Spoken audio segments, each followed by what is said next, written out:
Ray. All right, so apparently we have been live for 7 seconds. What's up, everyone? Welcome to the 1868 weekly live stream. This is episode 34 for those who are listening via podcast. I'm your host, John Macaluso, today rocking the USA women's, or actually, this is the men's jersey, but in support of the women's, and that's because I'm a day ahead of everyone. I'm a day ahead of all of you, so I'm actually already in my Tuesday. And so here we are. It's game day for me, rocking the USA jersey today. Joined by Matt Rafferty. How you doing, Matt? Got the crisp blue mountains of the Sierras in the background. Yeah, hey, I'm doing good, man. It's something I wanted to try starting. I drive all over the great state of Nevada for work, and I see some really cool stuff, and I figured I'd start taking photos. This was just from last week. So Um, where's this one taken? it was taken in Gardnerville, Mm, and the shot is of Genoa Peak. very nice. For those of you unfamiliar, that's the whole range right there that holds in Tahoe. Yeah. Soak it in for a moment as we switch to the one and only Brad Polanski, Pal on the Sky. How you doing, Brad? I'm doing fantastic right now. Two victories. U.S. women are going to have another victory tomorrow or today if you're listening to this not live. Mm-hmm. So, Yeah, you know. against England. The cup will not be going home. Oh, I was going to make that joke. All right, so today on the docket, we've got to recap these two wins. The first being against the Portland Timbers 2. That was on Wednesday. And then we've got the Sacramento Republic FC, Sacramento Excremento, whatever you want to call them. We call them losers on this show because they are. And let's get started, I guess. Let's get started with what I'm going to title this week's show, gentlemen. I'm going to title this week's show 6 Points Later because it's been 6 points since our last episode and it's been 6 points since our last loss. Now, I said that Reno reacts to losses really, really strongly, and I think that they have, starting with Portland Timbers. What are your guys' thoughts?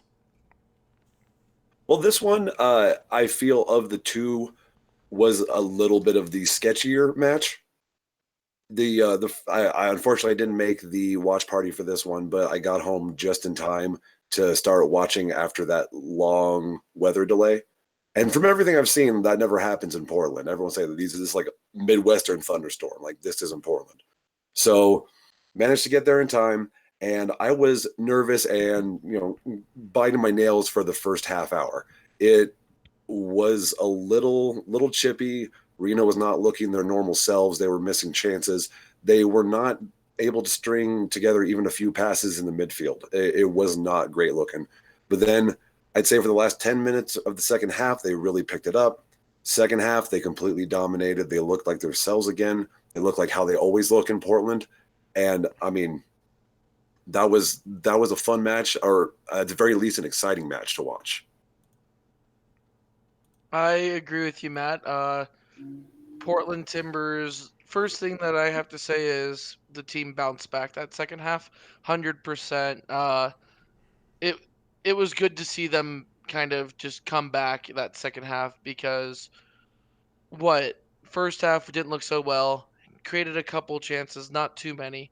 Uh, Let in a goal. It kind of sucked. The defense looked a little flat on it. I don't really blame JT, but after the second half came in, I don't know what happened in the locker room, but Danny Musovsky has a nice little header. 2 minutes later, Seth Kasipli with probably the kick of the week, a beautiful goal off a free kick. I don't know what else to say, except that game we could have easily won 4-1 instead of 2-1. Yeah, and that free kick from Seth, that was perfectly placed. I don't think they've announced the voting for goal of the week yet, but he has to be on there. Yeah, agreed. Is my Yeah, my mic's on. Okay, cool. Yep. Sorry, messing around. Yeah, I mean, Seth Kasipli is probably going to be my non-goalkeeper player of the match. I'd have to say. Brilliant cross and a very nice closeout from Danny Musovsky, who is the Portland Timbers like bane of existence, and yeah, I mean, good showing from everyone all around. Love Seth and his mustache, so it's great to be able to give him props for a good cross, and then of course a free kick, which like Matt was saying, it's got to be up there for goal of the week. Which of course we're never going to win if New Mexico has one up there. Or any team with more fans, to be honest. Yeah. So it pretty much goes for like any team in the East as well. Anyway, so that's kind of what I was getting at, is the player of the match. My player of the match is Seth Sipley. There you could definitely argue for JT Marcinkowski as well. I'm pretty sure one of you guys will probably agree that JT Marcinkowski is your player of the week. Let's hear from Brad first. Brad, who is your standout player for the Portland Timbers match? My standout player from the Portland Timbers match comes as no surprise because you already put the name in my mouth, is JT Marcinkowski.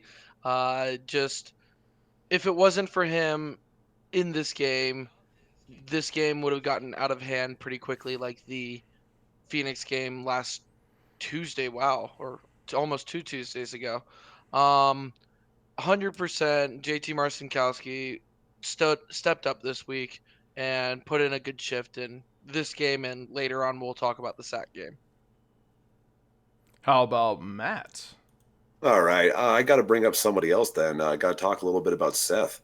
Even before that assist and before that goal, he was having a hell of a night. He was all over the place. He was doing damage in the midfield. He was, starting up the attack. And especially, what was it, the 55th minute, 56th minute when Will Seymour came out. Mm-hmm. And so Seth had to drop into an actual center defensive midfield instead of that give and go that he and whoever's playing next to him do. He was like almost purely center defense, defensive midi. And a couple minutes later, he gets an assist, and then, he gets the goal. Yes, they were both like not necessarily in the run of play, but he's still an important part of the attack while playing a different role than usual. The man's a beast. I got to give it to him. Got to give the entire Reno squad credit, I think. Just a really good showing against what I think is a really good team. Of course, I said it in our predictions, which we'll get to in a minute here, that I definitely think Reno was the better team, and Reno was the better team. And I also agree with what Brad said about Reno potentially having more than, just the 2 goals that the team had. So any final thoughts before we go on to talk about how the 3 of us sucked on predictions last week? Well, I want to say a couple things. I written down on my phone. I texted you guys this, but first thing, JT played out of his mind. I already said that. Second thing, it's nice to see both Seymour and Lindo back from their injuries.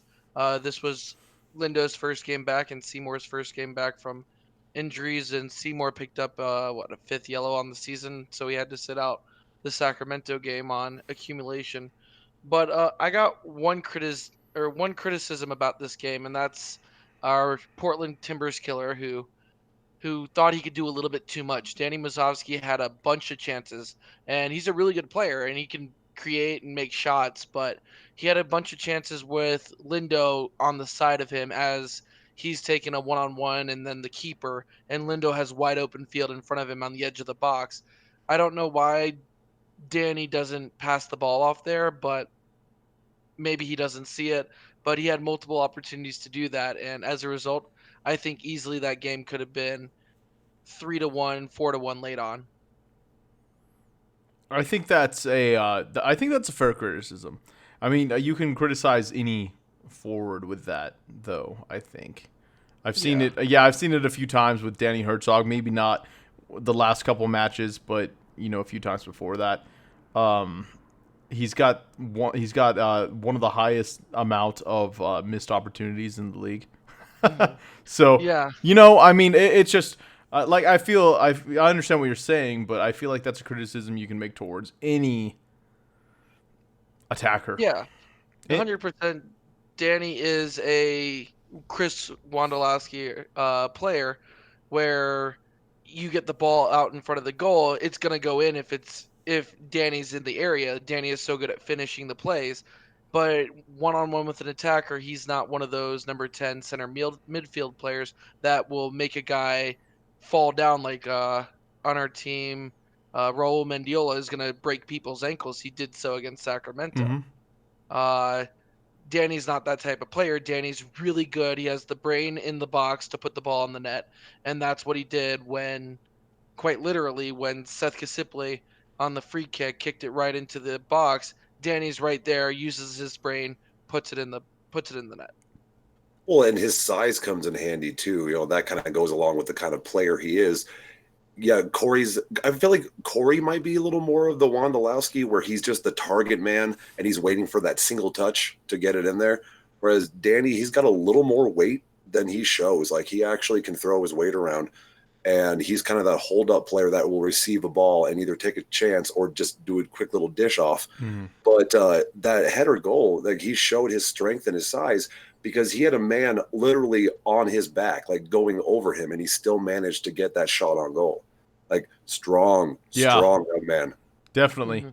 Yeah, that's one thing I think that we're missing from Brian Brown that Danny Musovski showed that we had is Brian Brown he's a strong dude, and you can tell in many of the goals that he fights his way in, and it was really cool to see Danny Musovski do a very similar kind of thing, I think.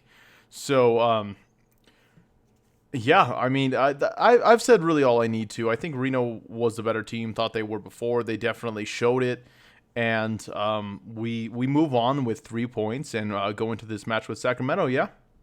Yeah. Yeah. All right. Sounds Cool. good. And I know we are itching to talk about this Sacramento match because yeah, we definitely like beating this Sacramento team, and that happened on Saturday.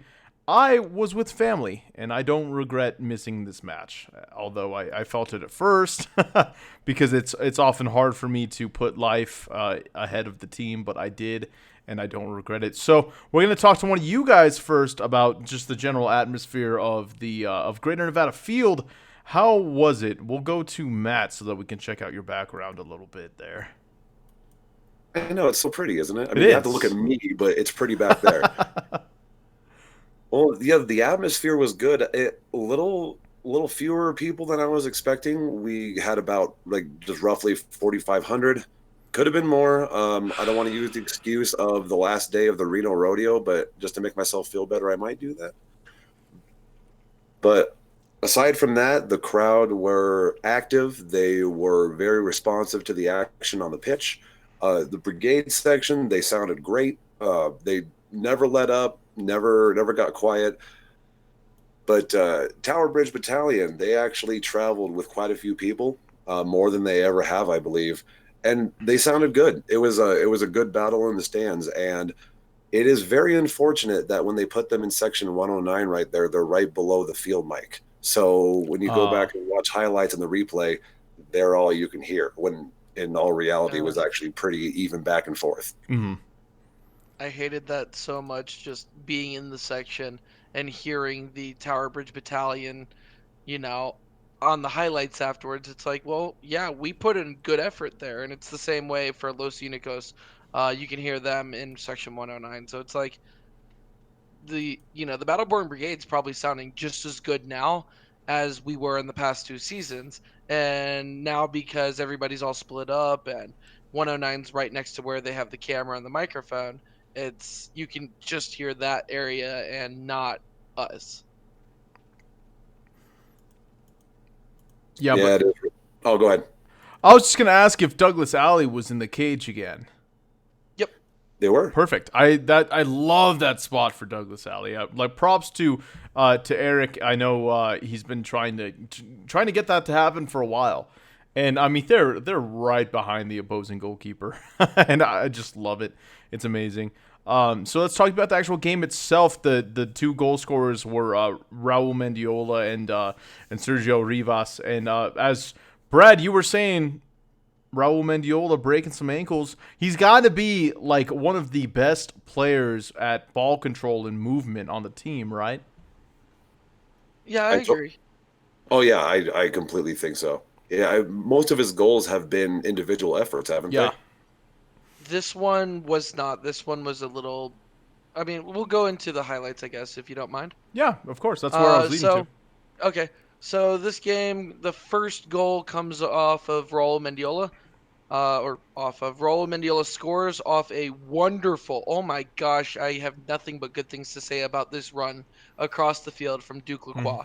He takes the ball in our own half, somehow manages to weave through a bunch of guys and gets the ball into the top of the box where it deflects off a Sacramento defender who probably should have cleared it. And Raul Mendiola is there and puts it in the back of the net. No problem whatsoever for him. A little bit fluky, but you knew something magical was going to happen as soon as Duke Lacroix manages to bring the ball all the way across the Yeah. field and breaks an ankle or two on the way. He does that. I think that his ability to bring the ball from our side to their side, it's something that we see. I mean, I don't know if every game. I do want to say every game, but I think maybe frequently would probably be a better way to put it. But I've been telling you guys, like, the dude's the fastest player in the USL. I mean that. And With or without the ball, yeah. yeah, exactly. Yeah, he'll get the ball from anywhere to anywhere in a few seconds. The dude is awesome, and he definitely showed that in this assist to Raul Mendiola. And you have to remember, he came off an ACL injury 2 seasons ago, and he's still the fastest. That's a hard injury to come back from. Yeah, hard. I think is an understatement for sure. We're gonna see it in. I think a high profile player in basketball, Klay Thompson, is going to be recovering from an ACL injury. And so that'll over the next year, because obviously you injure your ACL in any sport, you're out for a year. And recovery is arduous and not easy. Phillip Rivers, because I jump at every single chance I can to talk about the Chargers, recovered from 2 ACL injuries in both legs, and that was after the Western. I'm still thinking Against in the terms Patriots, of soccer. the Against the Finals. the AFC Championship game is the one I was thinking of. He So played with one or both of them torn in that game, yeah, both of them.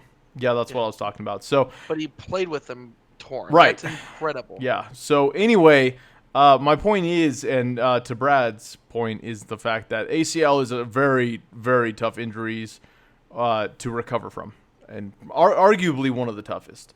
So, and here's Duke, fastest guy in the USL. Like, I swear to God, I will argue with anybody about it. You have those Easterners or Westerners. Come on, man. I'll show you highlights of Duke Lacroix being faster than your favorite player. Talk about Sergio Rivas. Brad, did you? Hold on. Going back to this goal, though. Oh yeah, let me pass it to you. Well, There we go. my confusion a little earlier about Raul's individual effort is I'm looking at the timeline on the USL website, and he's unassisted. They didn't give Duke any credit for it, maybe because the defender interrupted the play. Yeah, that That's could have a been it. shame. That's such a Actually, shame, that would 'cause- make sense for it to be it. But obviously, well, you know what? It's good. It's good effort from both. In my opinion, whether Brad, you mentioned a little bit that it was fluky. Regardless of whatever happened, both of the players worked together to get that ball on the other side of the net, on the other side of the goalkeeper. So, great play by both. I mean, thanks for the goal. That's all I care about, So all I care about is beating the team that is on the other side of the field. So now, are we good to go to Sergio Rivas? Yeah. All right. So Brad, you mentioned his name earlier. Did you pick him for the sack game? To score? I think we didn't take notes on the last game, and that's our fault. Yeah, I'm pretty sure I said Danny against Portland, and I was giving Rivas some love in this game. Someone will go and fact check me on that. I'm sure. I have no doubts about that. This week, gentlemen, we definitely do have to take notes for our scores picked, because I completely forgot them. I went back and I looked for them, but I could not find the predicting, the part where we predicted. My I guess formula for picking goal scorers sometimes is I'll pick a surefire goal scorer, and then whoever's down at the time. And what I mean by down, I mean like people are starting to say what's going on with person X. At Mm-hmm. the beginning of the season, it was Corey, and going into the past couple of weeks, it was why is Rivas on the field? He's not looking good, and I'm like, well, he's gonna score this week, and voila. Yeah, he did. And it was was this one actually credited to the assist? Sam Gleedle assisted on this, but I Yeah, know he it hit got the up. actual Okay, credit. good, because Sam has a beautiful center there, hits off of Rivas's face, runs a little bit forward off of him. Weird touch, but he manages to lob it, chip it right over the keeper, who leaves the box, and it just slowly bounces into the net. Mm-hmm. And Danny could have easily have poached that goal. It was right there for him to poach, and he just lets it go in. Yeah. Good man, Danny. Yeah, good man, good man. The only people who poach each other's goals are we three in Rocket League. Otherwise, it's That's standard. otherwise it's unacceptable. So don't do it. But yeah, no, really, really great play overall from Reno. Reno was clearly again better than Sacramento. There weren't too many points where I was like super worried that like, oh no, Reno's gonna lose this lead. So do you? Yeah. Any more general thoughts, Matt? Yeah, actually, with the Smoothie with Friends with Corey that morning, he was kind of letting us know what the lineup was going to look like. That Cade Cowell was back, but he had actually been there for a few days for training instead of the previous game where he got there literally the night before with no, training or chemistry building, possible, no acclimation. Then he had told us that Zach Carroll was resting, which he did. He didn't play a single minute this match, and that Brent wasn't going to play either, which had me worried. But it looks like he actually turned up. But as far as the makeshift defense that Ian had going with Clementa and Galindo there in the middle, I thought they did really well. I think that may have been the best performance I've seen from Galindo Cruz yet. Yeah. I mean, the bar wasn't super high, but looked good from Galindo. We criticized him before. Yeah. The goal against Portland that we conceded was 100% Galindo in La La Land. He looked solid against Sacramento. I have no complaints from him. That's good. We're hoping that a lot of people have talked to me about him, and I hope that obviously we're all fans, so we hope that he can continue to keep the solid performance going and hopefully be a shutdown defender like more often than not Zach. Any final thoughts, gentlemen, before we go into predictions? Oh man. For this game, if you were to show me the highlights of this game with Sacramento having a penalty attempt, with Sacramento having a lot of different shots, what was the Brad stat of this week? Sacramento had 14 shots this Yeah. game, and 3 of those were on target, all 3 of which were, I believe, saves by Marcinkowski. But 3 shots on target, a lot of different opportunities. If you were to show me just this one game, then, or just everything minus the Reno goals, I would have thought Sacramento won this game. It was really a closer game than the Portland game, in my opinion, and it was also much closer than the opening first leg of the Donner Pass Derby this year. Mm-hmm. It was a closer game than the scoreline reveals. Actually, if you look at the USL website, it does show that. I like FootMob stat page. They show you a little more in-depth stuff, and between the completed passes in each half, and they actually show you each player's like passing percentage and distribution and whatnot. Reno had a lot less possession. They looked like they had like way fewer crosses and fewer shots on target and fewer shots in general, but all of their possession was much more meaningful than Sacramento's. The fact that they were able to do more with what they had, and Sacramento were running around like chickens with their heads cut off, like that really shows that they did have a bit of an upper hand on the game.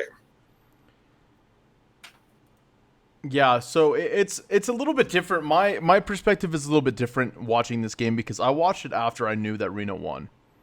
And so when I say that that I didn't realize it until I was paying attention to what Brad was saying, and Brad mentioned the fact that it was closer. It didn't feel that way to me, but I wonder if maybe that's because I already knew that Reno won. I didn't even think about that until just now. So that's an interesting point for those who also watch a game after the fact. I try not to do that too often, but such was the case on Saturday, and it happens. Predictions, guys. 3 of us sucked for both games. We were wrong, Portland. We were wrong for Sacramento. You know who wasn't wrong? Oh, but I was so close. Deej wins the point of the week. Potential to get 2 points of the week, but nobody did. So congrats to Deej, who is now tied for second with myself and Roy. And then, of course, Matt's just not going to get dethroned. I feel like. I don't think anybody for the rest of the season is gonna get more than 2 points. No more points. We're shutting it down. The game ends now. And then, Brad's sitting nice at, what, half a point? Oh, you have 1 point. He's got 1 point. I have 2 halves. That makes it all right. Awesome. So that's cool. So that's where we're at as far as that's concerned. Now, let me see where we're at in time here. We got, we're doing great. Plenty of time. So we still have a game to talk about that's coming up against the Reno Grand Valley. Rio. I just said Reno. Reno Grand. They might as well rename themselves Reno after Wednesday. But yeah, so the Toros, right? Yeah, the Toros. Yeah. I mean, they're middle to bottom of the table as usual, and maybe early in the season they were doing all right. They got a couple results against what are now looking like really good sides, but lately they've been not too great. They got a pretty solid win against Colorado Springs June 15th, 3-0 in Rio Grande Valley. But other than that, they really haven't done much to write home about. So I'm gonna ask you something, Matt, and that's Reno has a history of not beating teams that are not so great, not so good form lately. I'd say probably. What do you think? What do you think Reno's gonna do about that? I mean, do you think we're gonna come out as as the side that we have been, or maybe not? Is it gonna be close? I don't think we've ever picked a team to beat Reno. Is that happening this week? What's going on? None of us three have ever picked anybody to beat Reno, and I'm still not going to. But I think I might learn from the past and not underestimate bottom feeders. Yeah, that we've done that every time, and it's blown up in our faces. So Rio Grande Valley is awesome, and they're going to come out and kick ass. They're better than Phoenix. And Matt, stat checking you, I predicted that Colorado Springs would beat us, but we know how that turned out. Oh, I'm the worst. Brad, you are the That's worst. right. Yeah. Yeah, that was There's all the that way weather back. delay. I had a feeling that somebody predicted that Reno was going to lose, but Matt and I don't have the lack of pride, Brad. It's not that I didn't. You know what? I'm not even gonna try defending it. You got to defend it. Defend it. No, I don't have to. I didn't believe. That's all I had to say. I didn't believe that week. I thought Colorado Springs would not be a dumpster fire, but turns out they were. I think I can't criticize you too much. I think that's fair. How many times have we said that the Chargers are going to lose to this team, or the Sharks are going to lose to that team, or the Quakes are going to lose to the Galaxy, which they didn't. Matt, but stuff. Oh, you can't, dude. You had to believe this was gonna be on the show. I had to slip it in somewhere. I've been saying that I'm really sad that the Cali Classico has been always when there's a Reno home game, like since Reno has been a team, but not too sad now. At least I didn't travel to a dry Stanford Stadium just to watch them lose. To be fair, they had a record attendance, like 50,000 people. Yeah, it was. That's packed. nuts. That's insane. Yeah. And then a 3-0 win, in case you missed it. But I'm aware. I imagine that if we're the Quakes on the losing side, we'd be having a different discussion. I wouldn't have been the one to bring it up though. But yeah, back to RGV. Any players that you guys, I know we've kind of been doing away with notes for the last couple of weeks, but any players that really stand out to you guys that you can think of off the top of your head? For me, I have not. I've done like little to no research on RGV, so I got you. I can be honest with you guys. But Matt apparently has got Brad and I. What's the word? All right. So the guys we got to look out for, it looks like they've been playing every single match. They may have missed a couple, I think maybe for national duty for a Caribbean side. But we got Michael Salazar, 12 caps, 8 goals, and Carlos Small with 12 caps, 7 goals. Those are going to be the guys to look out for who are really going to be attacking net. And then as far as chances created, like they're number 10. Looks like this dude has played every single game. I don't know if it's every minute, but he's been a very integral part. Isidro Martinez, he's got 34 chances created on the season, which is not bad for a team that seems to be struggling. Mm-hmm. So they might be looking to get in a garbage goal there. They might be looking to catch Reno on their heels, especially after a bit of a long stretch here. So I think these are going to be the guys that are really going to be dangerous for the RGV side. For comparison's sake here, the leader for chances created for Reno is Seth Kasipli with an outstanding 60.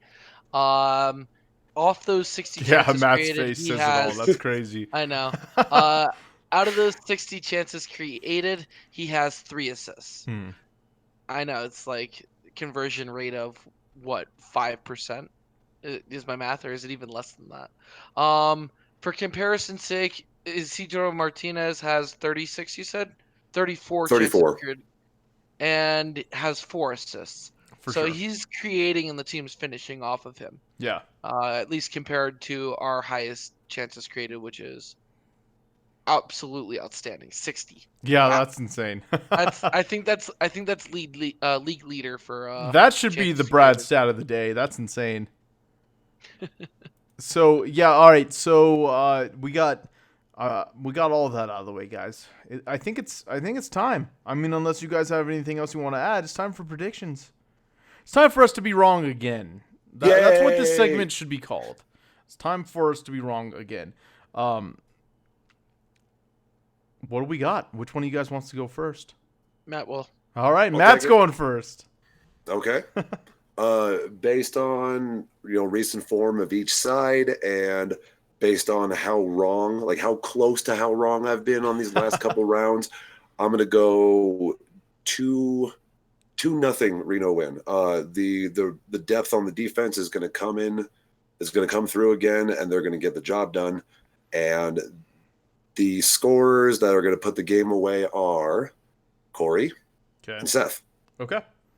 And you should be sure to write that down somewhere because we definitely need to remember. Okay. Brad, where are we at? What's going on? I think I agree with Matt. I was going to also say 2-0.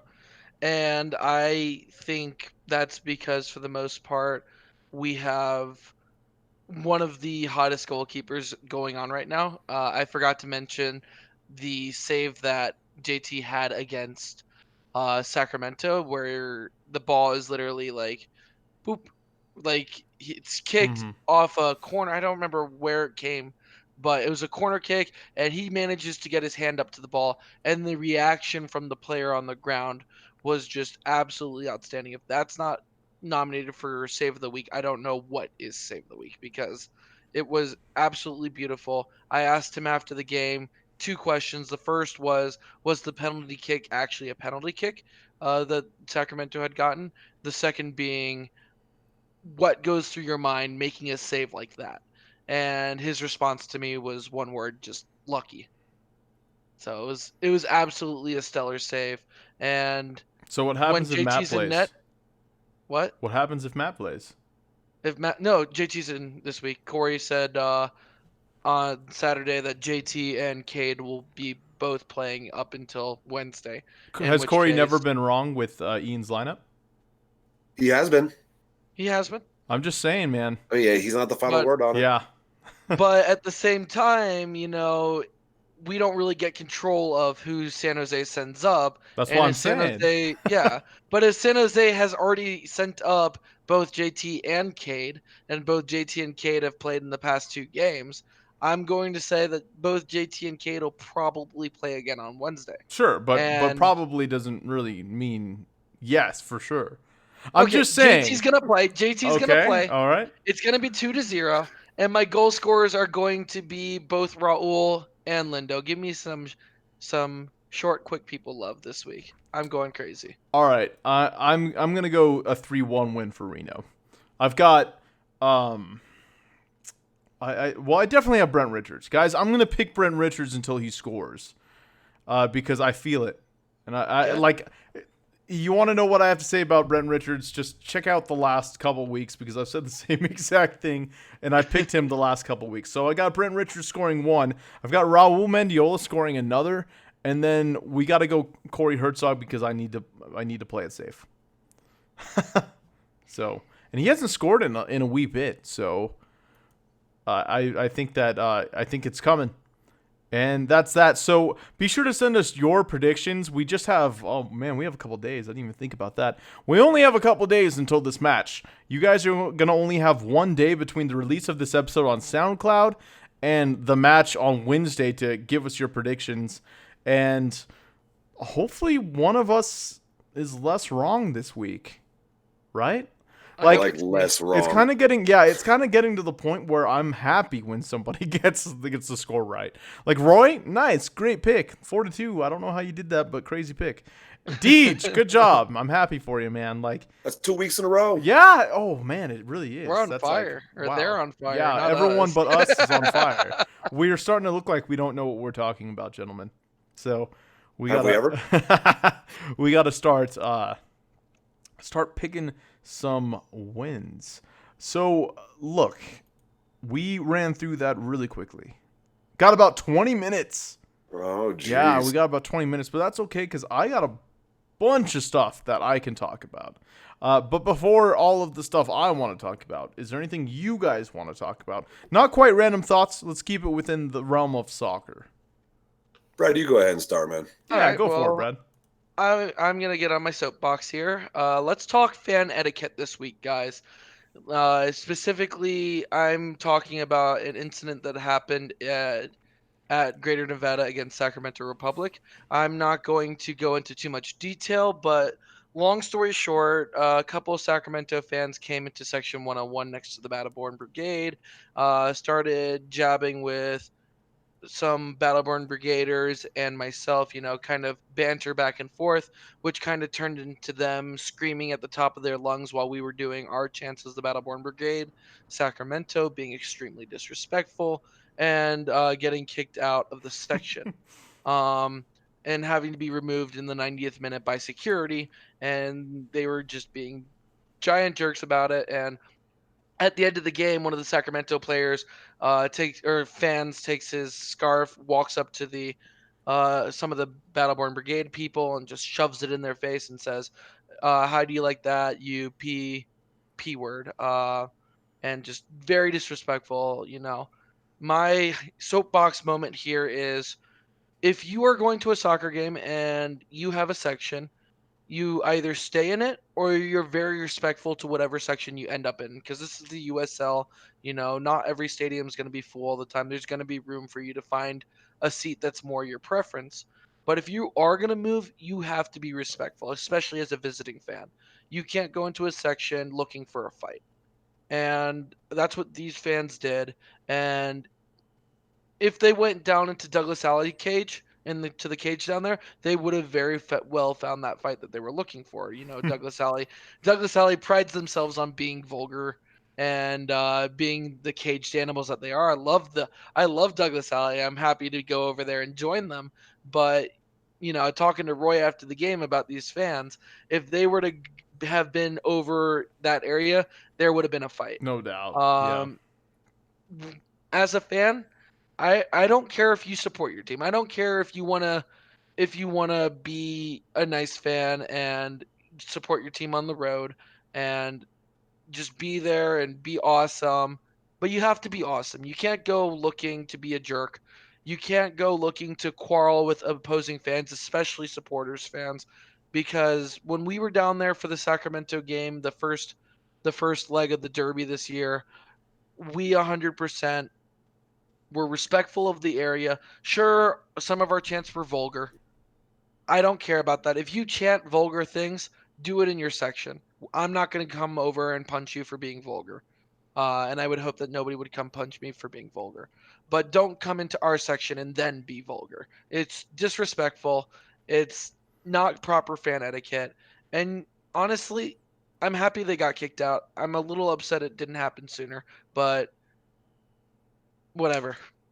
Here's the thing on that though, is I didn't mind them coming down into 101. That's not a big deal. I don't even mind them trying to chant over us. Even like it's two or three of them versus an entire section. Yeah, It's not exactly. going to have them happen. Let them do their thing. The issue, and like I know you brought it up, is that like yell for your team, get loud, whatever. I don't care. But then as soon as you start yelling uh, obscenities at people directly, actually making direct attacks, at brigade members, that's when all of a sudden it was just out. The people up on Mhm. the wall, they noticed that, and when they got security was on it. They did a great Yeah. job. They were out immediately, and I really got to give it up to Greater Nevada Field staff for making that happen and for really getting their coordination down on policing that area. Yeah. But overall, though, Tower Bridge was cool. They asked ahead of time. They reached out to us to see if it would be all right if they pre-gamed at Mellow Fellow.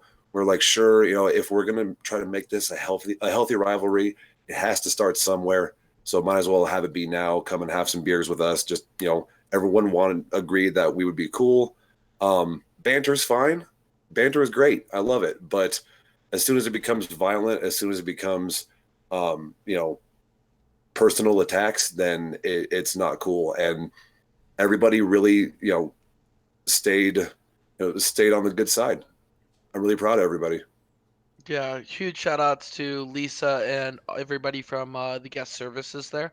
As soon as, I started bantering back and forth with them, she just looks at me and was like, you know what, just leave him alone. And I'm like, yeah, I'll leave him alone. No issues with that. So I did that. And then afterwards, they kept attacking people and then they started turning to other members of the brigade. And they 100% deserve to be kicked out. And the response time once the decision was made was less than 2 minutes. It's just a shame that the as they're being escorted out by guest services and the security group, they were just vulgar and trying to start a fight, calling people some very not nice terms. Okay. All right. Yeah. Well, that's. I don't have anything to say about it. In my opinion, if stuff doesn't end up violent, then it's fine. That's my feelings and thoughts on it. Matt, did you have anything soccer related that you wanted to talk about? Anything at all? No, actually, it kind of bled into what Brad was talking about. I was going to talk about Tower Bridge and how things were cool. And this is the fourth time we've seen each other this year with no issues. And I hope it continues this way. For I don't sure. want any. I don't want to deal with the same crap that we dealt with the last 2 years. So I'm happy with the way this is going. Awesome. Yeah. Okay. Yeah. The soccer related thing I want to talk to. There's plenty of soccer stuff I want to talk about. Let's start with the Quakes. And we we talked about that a little bit, but the Quakes are 6-1-4 in their last 11 matches, and are one of the hottest teams in the MLS right now. So I'm pretty happy about that. I did not think I'd be saying that anytime soon, to be honest with you guys. So there's that. That's pretty rad. Baco's been really really good lately, and of course you have Wando, and his crazy heroics. So there's that. That's all the earthquake stuff I'll talk about, Matt. USWNT is playing England tomorrow after a really tight match against France on Friday. So props to the ladies. You can see Brad's wearing his scarf. I'm wearing my jersey. So let's hope that the momentum continues to go with the women's national team. Then we also have the men's national team, who is in the semifinals, right? Semifinals of the Gold Cup, and they're Yeah. playing Jamaica. And who's on this Jamaica team? It's gonna be a very Brian Brown game. It's going to be a very Brian Brown game. The Brian Browniest. The Brian Brownies. Yeah, so we had this happen before, I think in a friendly that happened a while back where Jamaica played the United States. I need Brian Brown to score a hat trick. But I also need the United States to score 4 points then. 4 goals. So I need Brian Brown to do well enough that he gets noticed by everyone. And then I need the United States to win. So that's the only win-win scenario I have. I just need the conflict. Yeah, right. I know. I need the United States to win, and I need them to let Brian Brown play and do well. So there's that. Yeah, he hasn't played since their second match day, right? Yeah, it's been a couple weeks. So a couple weeks sounds about right. Yeah, he hasn't played in the last 2 matches at least. Yeah, so. I think it was the El Salvador was his last game. Yeah. And So he played like 60, 70 minutes. So like obviously you all know I'm a big fan of Brian Brown. I think he's a great guy. I want him to do well, and I want the United States to win.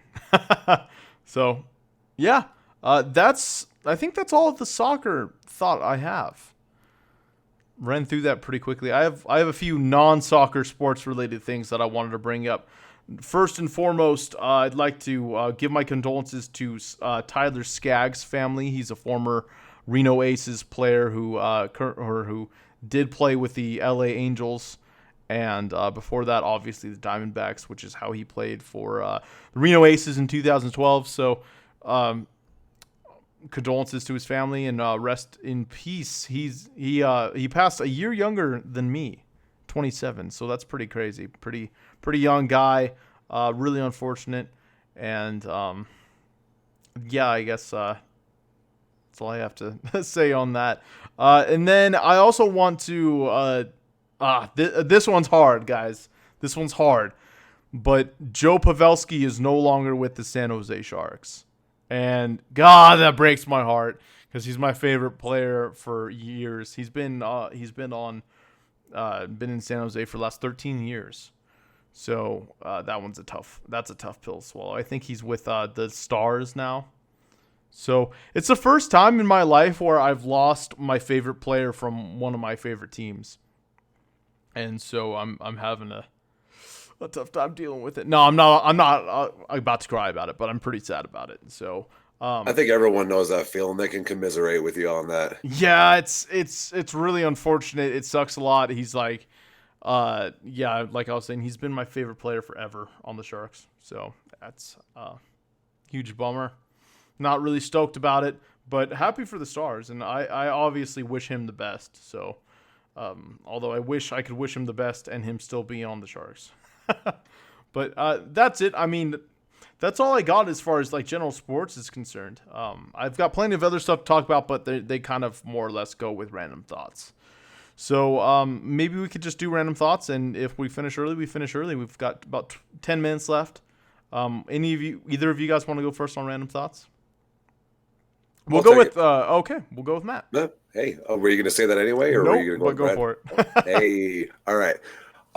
So have you guys heard of this? I guess the topic here is, development and a little bit gentrification. Have you guys seen the new T3 North project that they want to put in the parking lot right outside of Greater Nevada Field? Yeah, that's the thing that Zach posted earlier on Battleborn Brigade. Yeah. Yeah, it's been it was proposed, I think, last week, something like that. And it looks like it's a lot more living spaces and different amenities and whatnot. And I feel like that could be a very good thing for that area, as long as they have parking, obviously, because that's always in short supply in Reno, at least in downtown Reno. And so I wonder what that's going to do going forward with the stadium. Are we going to see some upgrades? Are they going to have to change the way we do things because it's more of a residential area then? I'm looking forward to seeing some more information come out of this and whether or not they're actually going to do it, because it is just a proposal. Mm-hmm. But it could mean some big things for the future, good and bad, possibly.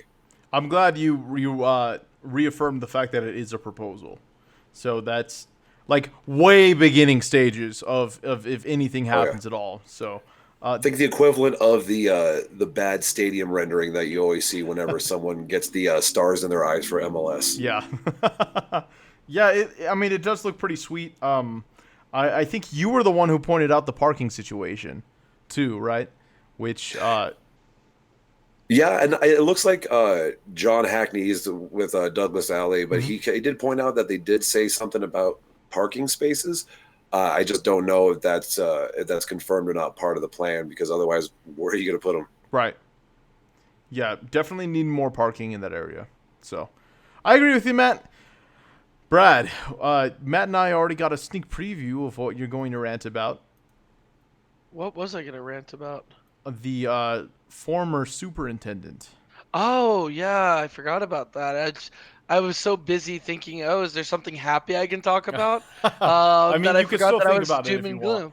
gloom. No. So as a teacher who's been with Washoe County School District, one of the things that was announced today, well, really, it's been a whole dilemma over the past couple of weeks, is Tracy Davis was put on leave by the Washoe County School District and now is released as of this morning, I believe. They had a meeting and it was a 7-1 vote by the school district, the board, to release Tracy Davis from her position. And some of the accusations, none of this is really public knowledge because it's a very internal investigation, but some of the accusations include things like her leaking information that's from within the Washoe County offices, very private information, to other school districts or to people who are looking to sue the school district. And so it's a breach of her contract in that area.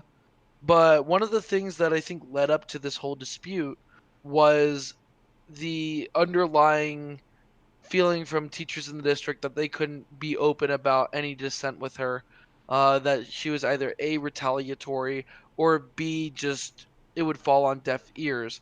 And so the whole idea of Tracy Davis would essentially, it's a vindictive person. And so I guess that's the whole extent of my rant. I'm happy she's gone.